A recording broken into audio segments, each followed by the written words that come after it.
যে দেখো এই ডিউটি থেকে এসে আমায় কি কি করতে হয়, তো তোমাদের কিছু কিছু করে দেখাবো।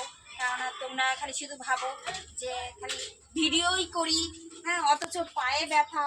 তা দেখো ডান্স করতে পারছি না, তো কি হয়েছে, তোমাদের এই অরিজিনাল ভিডিও দিয়ে করছি, তোমরা ভালো মন্দ কমেন্ট করো। তো এখন ঝাড় দেওয়ার পালা, এই রাস্তাটা পুরো ঝাড় দিতে হবে, এখান থেকে ঝাড় দিয়ে নিয়ে যাচ্ছি।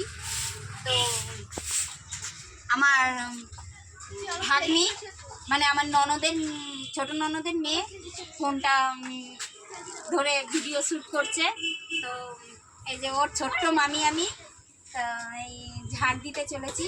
তো ঝাড় আসো দেখো আমাদের ঘরের পেছনে কত ময়লা হয়ে রয়েছে, যেহেতু ওখানে উনুনের কাঠ ছিল, তা ওই কাঠ রাখার জন্য এখনো পর্যন্ত পরিষ্কার